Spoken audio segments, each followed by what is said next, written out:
Good morning વિદ્યાર્થી મિત્રો. ધોરણ 10 વિષય યોગ સ્વાસ્થ્ય શારીરિક શિક્ષણ. એમાં આપણે જોઈશું અષ્ટાંગ યોગના અંતરંગ અંગો. તો મહર્ષિ પતંજલિ છે એણે અષ્ટાંગ યોગના 8 અંગો આપેલા છે. જે તમને તસવીર બતાવી છે એ મહર્ષિ પતંજલિની છે. અષ્ટાંગ યોગ છે એની રચના મહર્ષિ પતંજલિએ કરી અને એમાં 8 અંગો તમને અહીંયા આપ્યા છે. તો પહેલું છે યમ, બીજું છે નિયમ, આસન, પ્રાણાયામ, પ્રત્યાહાર, ધારણા, ધ્યાન અને સમાધિ. આ 8 અંગો જે તમને દર્શાવ્યા છે તો તેની રચના મહર્ષિ પતંજલિએ કરેલ છે. આપણે યોગ શબ્દથી તો આપણે બધા પરિચિત છીએ જ. આજકાલ સમાજમાં વર્તમાનપત્રો તેમજ ટેલિવિઝન દ્વારા યોગ શબ્દ ઘર ઘર સુધી પહોંચેલ છે. હવે યોગ છે એ પ્રાચીન કાળમાં જેટલો ઉપયોગી હતો તેટલો જ બલકે તેનાથી પણ વધુ આજના સમાજમાં ઉપયોગી છે. અને તેનાથી પણ જે યોગ ઉપયોગી છે સમાજમાં એ કરવાથી આપણા શરીર સારું રહે છે.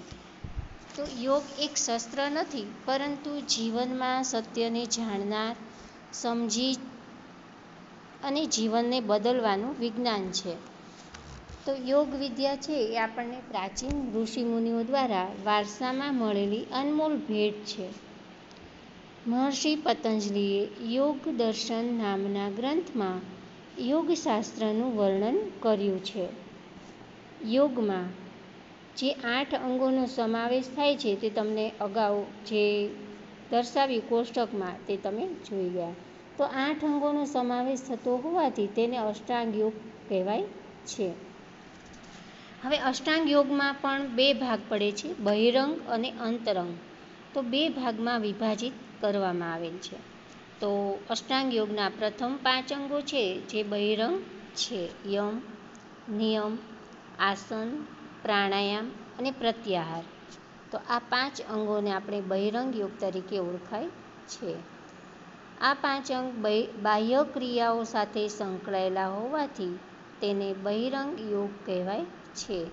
અને બાકી રહેલા જે 3 અંગો છે તે આપણે જોઈશું કે ધારણા, ધ્યાન અને સમાધિ. આ 3 અંગો છે તે અંતરંગ અંગો છે. તો ધારણા, ધ્યાન અને સમાધિનો સંબંધ અંતઃકરણ સાથે થતો હોવાથી તેને યોગશાસ્ત્રમાં અંતરંગ યોગ કહેવામાં આવે છે અથવા ઓળખવામાં આવે છે. તો અંતરંગ યોગની શરૂઆત ધારણાથી થાય છે. તો તેની પહેલાંના અંગ પ્રત્યાહારને અંતરંગ યોગના પ્રવેશદ્વાર તરીકે પણ ઓળખાય છે. ધારણા, ધ્યાન અને સમાધિ આ ત્રણેયને સંયમ પણ કહી શકાય. તો ધારણા, ધ્યાન અને સમાધિ છે એ કયો અંગ છે? અંતરંગ. અને બહિરંગ કયા છે? તો યમ, નિયમ, આસન, પ્રાણાયામ અને પ્રત્યાહાર. તો હવે આપણે આગળ જોઈશું કે બહિરંગ યોગથી શરીર, ઇન્દ્રિયો અને મનને સમાયોજિત કરવામાં આવે છે, જ્યારે અંતરંગ યોગથી ચિત્તનું આંતરિક સમાયોજન થાય છે.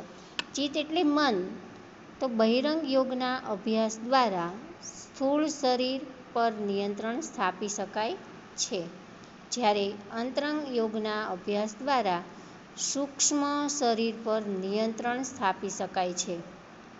ઘણી જગ્યાએ અંતરંગ યોગના અભ્યાસને રાજયોગ પણ કહેવામાં આવે છે.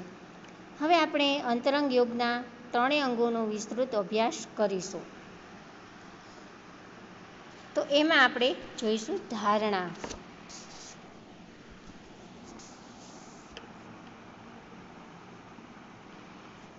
અને જે આપણે યોગ વિશે જાણ્યું તો યોગ છે એ કંઈ એક દિવસ કે એક મહિનો કે એક વર્ષમાં આપણે શીખી શકતા નથી.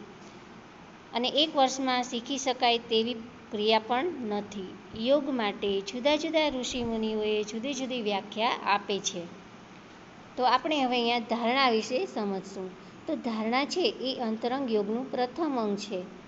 મહર્ષિ પતંજલિએ યોગશાસ્ત્રમાં દર્શાવ્યું છે કે દેશબંધસ્વિત સ્વધારણા, એટલે કે ચિત્તને એક દેશ એટલે કે સીમામાં બાંધવાને ધારણા કહે છે. ચિત્ત એટલે મન. તો દરેક વ્યક્તિનું મન કેવું હોય છે? ચંચળ હોય છે. તો તે ચિત્તને આપણે એક ધ્યાનથી રાખવું જોઈએ. અને જે બહિરંગ યોગના પર્યાપ્ત અભ્યાસથી શુદ્ધ થયેલું ચિત્ત હોય તે કોઈ એક સ્થાનમાં એકાગ્ર થાય તો તેને ધારણા કહેવાય છે. ધારણા એટલે શું? તો બહિરંગ યોગના પર્યાપ્ત અભ્યાસથી શુદ્ધ થયેલું ચિત્ત એટલે મન. તો શુદ્ધ થયેલું મન છે એ કોઈ એક સ્થાનમાં એકાગ્ર થઈ જાય તો તેને ધારણા કહેવાય છે. તો ધારણાનો સામાન્ય અર્થ એકાગ્રતા થાય છે.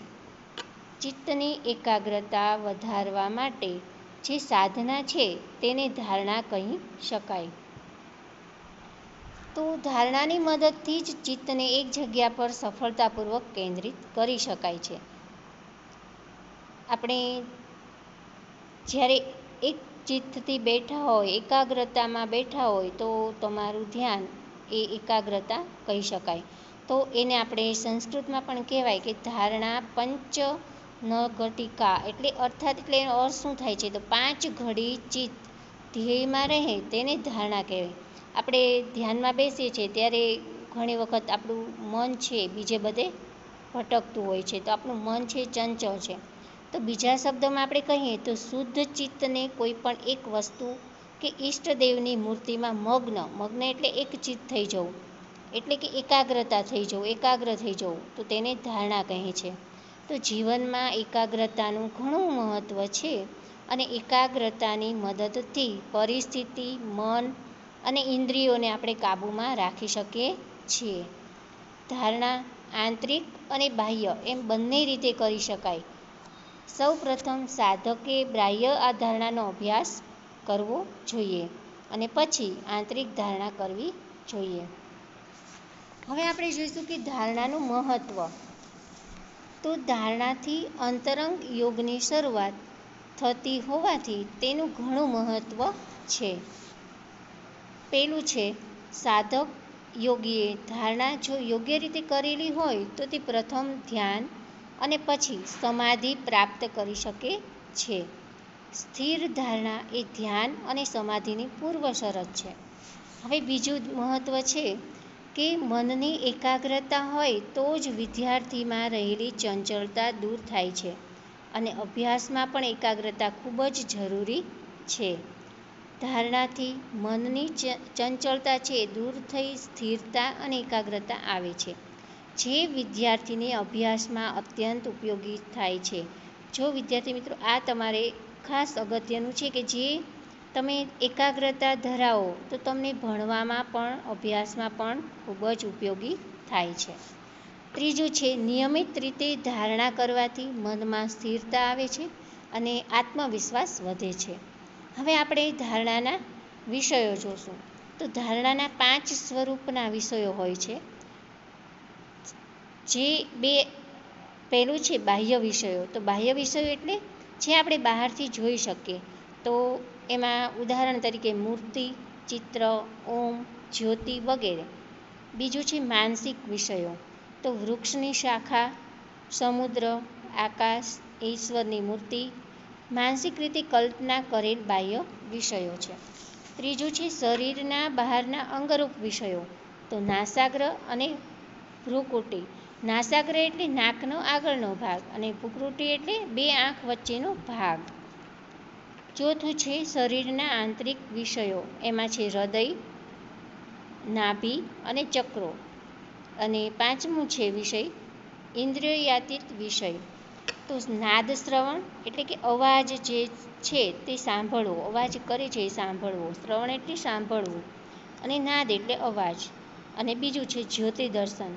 તો આ જે 5 વિષયો છે એ ધારણાના વિષયો છે.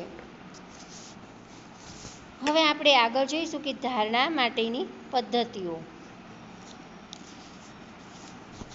તો આપણે જે ધારણા વિશે જોયું, ધારણાનું મહત્ત્વ જોયું, ધારણાના વિષયો જોયા અને આપણે હવે આગળ જોઈશું કે ધારણા માટેની પદ્ધતિઓ કઈ છે. તો મહર્ષિ પતંજલિએ યોગ સૂત્ર છે એમાં ઘણી સુંદર પદ્ધતિઓનું વર્ણન કર્યું છે. એમાં પહેલું છે ધારણા માટેની પદ્ધતિમાં પહેલી પદ્ધતિ છે કે મનને કોઈ વિશેષ વિચારોથી સતત જોડી રાખવું. તો આપણું મન છે તે બહુ ચંચળ હોય છે, તો એને આપણે જે આડાઅવળા વિચારો આવતા હોય તો તેમાંથી બહાર કાઢવું જોઈએ. બીજું છે કોઈ વસ્તુ કે કોઈ ઈષ્ટદેવનું સ્મરણ કરીને. તો આપણે જ્યારે ધ્યાનમાં બેઠા હોય તો ત્યારે એકદમ આપણને જે ભગવાન છે એનું ધ્યાન રાખીને આપણે સ્મરણ કરીએ તો એનો નિયમ જે પદ્ધતિ છે. ત્રીજું છે નિંદ્રા. તો નિંદ્રા દરમિયાન સ્વપ્નમાં પ્રાપ્ત થયેલ સંકેતનો આધાર લઈને. તો આપણે જ્યારે સૂતા હોય અને આપણને જ્યારે સ્વપ્નો આવે છે તો એ સંકેતનો આધાર લઈને. અને ચોથું છે કોઈ વિશેષ વ્યક્તિ જે સંપૂર્ણ અનાસક્ત છે તેની ઉપર મન એકાગ્ર કરીને. તો આ જે 4 પદ્ધતિઓ તમને આપી છે.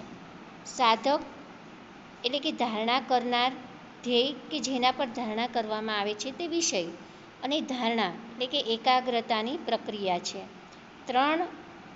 આ ત્રણેયનું જોડાણ એ ધારણા છે. સાધક, ધ્યેય અને ધારણા. તો ધારણામાં ત્રણેયનું સ્વતંત્ર અસ્તિત્વ હોય છે. વિષય એટલે કે ધ્યેય 3 પ્રકારના હોઈ શકે. ષટકર્મ આવતા ત્રાટકને પણ ધારણા માટે ઉત્તમ સાધન માનવામાં આવ્યું છે.